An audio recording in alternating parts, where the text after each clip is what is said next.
Alright guys, so we're going to go through these notes that Dr. Gonda put together. I'm hoping you already kind of looked over them, had a chance to figure some things out. I'm hoping you looked up a little bit about Sonic Hedgehog, because we are going to talk about that in here. But what we have to talk about is gene expression. So what this means is you have a gene. It doesn't necessarily mean it's always turned on and it's not always producing an end product protein. So think of it kind of like a dimmer switch. Maybe you have a dimmer switch in your dining room or something like that. We can have a gene and we can turn it on a little bit, we can turn it on a lot, or we can just keep it completely off. So that's what we're talking about when we talk about gene expression. Alright? So here's the deal though. For cells, how do we get from one cell, you know, that initially fertilized egg, to the billions of cells we are now? Well, you have to go through this process known as differentiation, and in order to do that, that means different cells have to express different genes. So all of your cells are going to have the same DNA, but remember, I like to use the cookbook analogy. Just because you have an entire cookbook doesn't mean that every cell is going to read every recipe. So certain cells are going to read certain recipes, make those certain products, and that's going to kind of determine how they behave. So in this little graphic, I know it's tough to see here, but you have the notes, you can follow along. But here's the egg and the sperm. We get the fertilized egg. It starts to go through many different cell divisions. And over the course of time, we're going to get different cell types that are going to emerge. Blood cells, bone cells, gland cells, nerve cells, so on and so forth. And that's what differentiation is. Obviously, blood cells are going to use or express a different set of proteins and genes than bone cells, nerve cells, and so on and so forth. Okay? Now, here's the deal. Well, Rob, how are we going to have all these cells create these different genes or read these different genes, or why do they want to read these different types of recipes? What's the deal here? Well, when we go through mitosis and we separate things, sometimes things don't always go according to plan. Sometimes things don't get separated as evenly as you would think. Okay? So what's going to happen, all right? Different cells are going to maybe contain different transcription factors. Well, how did they get them? How do we end up having that? All right?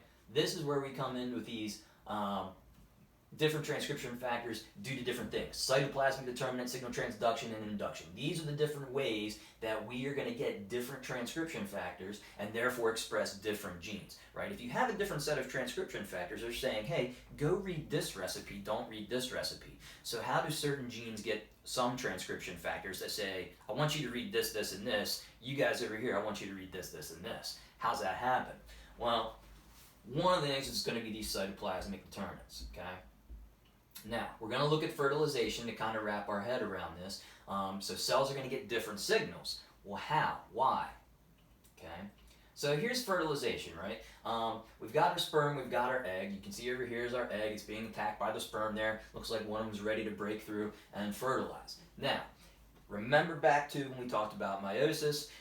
There's that uneven cellular division to make a female egg. It's the largest cell in the human body. And so when a female's making an egg, that unequal separation is basically meaning that cytoplasm is getting pumped into the egg. Sperm, we don't have to worry about that, right? All we're doing is just simply packaging the DNA. So the egg's got this huge amount of cytoplasm, and remember, it's an egg, it's a sphere, it's three-dimensional. As it's going to go through then, and as fertilization is going to happen, if this is the egg and fertilization has happened, and all these different things represent different transcription factors, when this cell goes to divide and the cytoplasm gets divvied up during cytokinesis, well, I mean, you can kind of see some pieces are going to maybe get different transcription factors. These over here might become a certain type of cell because they have these transcription factors. These cells will become something else because they don't have those transcription factors. All right. So what you can see here, right, what's happening is here's our initial fertilized egg. We're going through our divisions. You can imagine, right, if there's certain transcription factors over here versus over here, they're going to get separated. And then if you're going to keep getting all these different little compartments, essentially, with different transcription factors, so you're going to have different gene outcomes, different genes being expressed further on down the road. So as you can see, this cell is going to basically, it looks like it's going to probably express whatever the open circle, the little short lines, and a squiggly line. This guy's got some different stuff. It doesn't have the short lines, so it's not going to express whatever that short line transcription factor would tell it to, right? So you can kind of see how that would work out. All right. Now, this slide here, this is where we're getting into this induction thing. So factors concentrated in one area and sparse in another. All right, so some cells get certain mRNAs and proteins and others do not. We just saw that in that other slide. Now, nearby cell signals can change in adjacent cells. This is called induction. So if you have a cell sitting next to another cell and it's got some type of transcription factor and it's producing some sort of protein, it might actually tell the cell next to it, yo, I need you to kind of act like me a little bit. Here's the protein I need you to produce. Here's what I need you to make. And that's going to be called induction. All right. Now, this transduction is going to result in this differential gene expression. You guys remember signal transduction, right? All these different pathways. So why or how do transcription factors differ between cells? Remember, there's a lot of things that are going to be going on in here. We could have the same ligand, but depending on which cell type you have, your different secondary messengers, and which part of the cell pathway is going to be affected, it means you may turn this on or you may not. Down here would be, we're inside the nucleus, so this is representing our stretch of gene.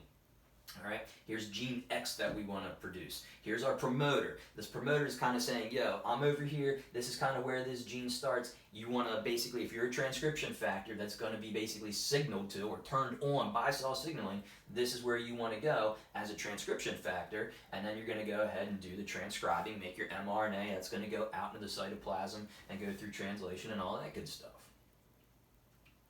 Okay, so depending on what cell type we have, we're going to get different transcription factors, right? So here's our ligand, it binds. This looks like it's probably going to be some kind of receptor, tyrosine kinase thing. It's going to dimerize. It's going to autophosphorylate. We're going to have our signal transduction pathway, right? It's going to become active. So this transcription factor is going to get phosphorylated. It's going to move in here, and it's going to sit down near this promoter and say, yo, here's where we want to start. This is where we want to get our RNA to come over here and start reading and manufacturing our gene, or our mRNA to make our protein product. Okay, so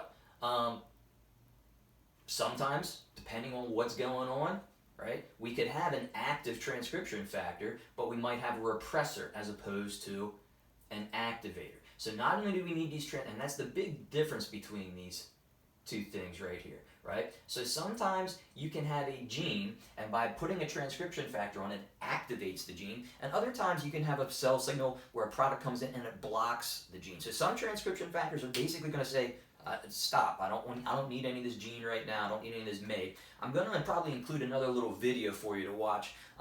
We're not going to go in depth on operons, which are like bacterial genes and how we express those. It's not something that Dr. Gonda wanted to do, but I am going to show you a little video by Mr. Anderson where he kind of walks you through a little bit of bacterial operon and the idea of an activator versus a repressor. So I'm going to include that when I upload this video as another little resource for you guys to take a look at that might help you kind of wrap your head around the activator and the repressor thing.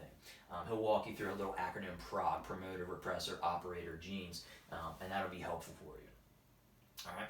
So this induction is going to result in differential gene expression, right? This induction through the signal transduction and all that kind of stuff. Okay. So what's going to happen? Induction. One tissue sends a signal to another tissue. Okay. So a signal molecule. Right, epinephrine, adrenaline would be one. Think of any of your glands and any of the products that they're going to produce. That's going to be your signal molecules that are going to basically be able to travel around. Now, some of it could be exocrine, it could be endocrine. It depends on what's going on. But when we're looking in the early embryo, and the early embryo is basically a little ball of cells, right?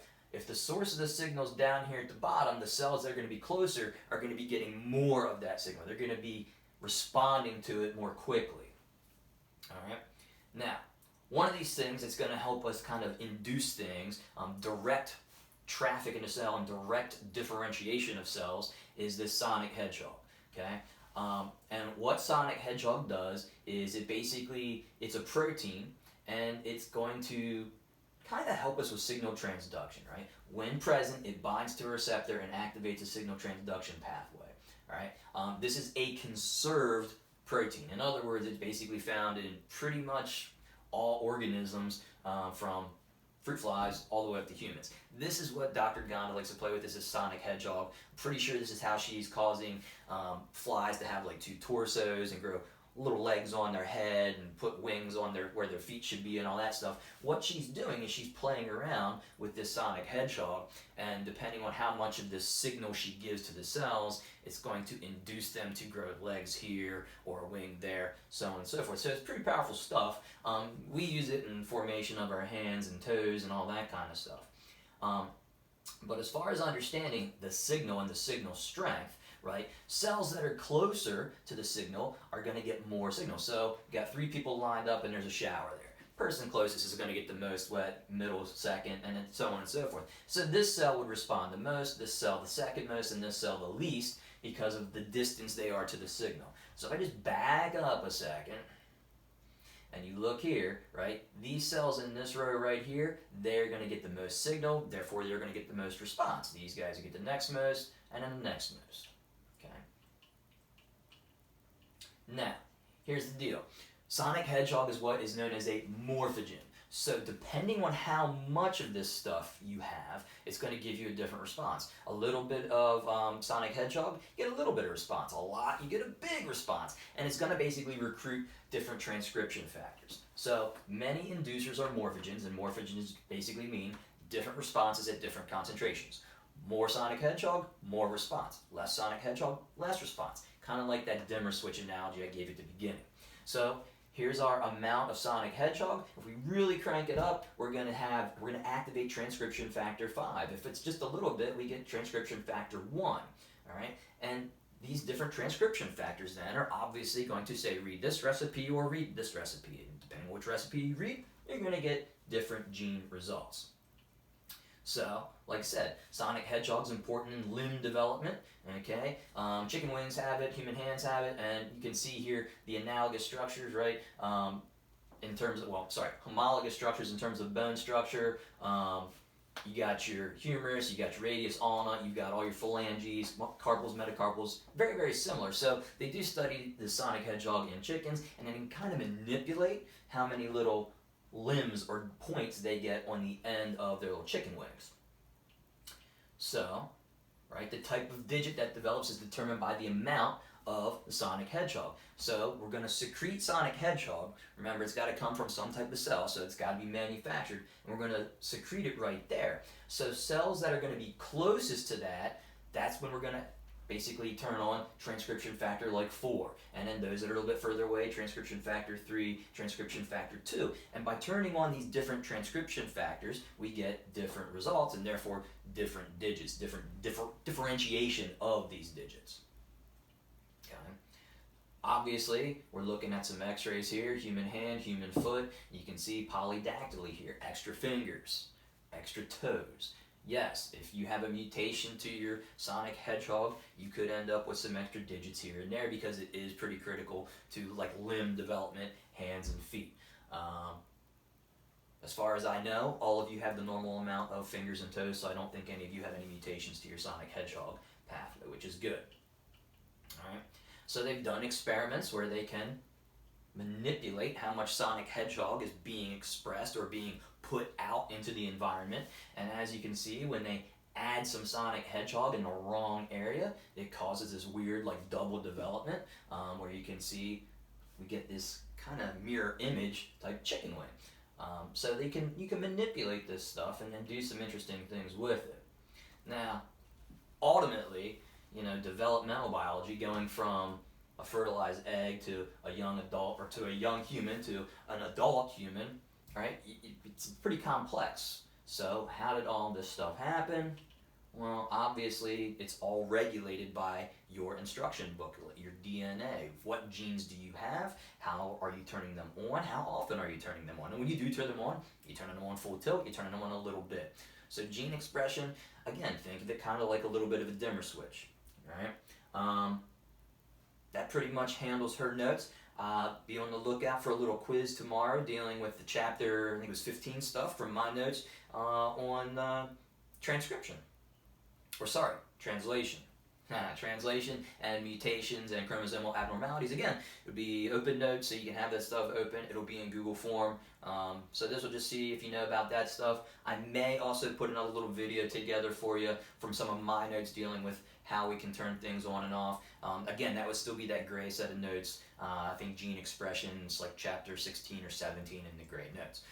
Other than that, that's all I got for you for today, guys. So give this a watch. Watch the little video I'm going to put with this. And if we have questions, we'll get to those next week. Maybe we'll do a little video conference on like Monday or Tuesday next week. Other than that, have a good one, guys. Stay safe.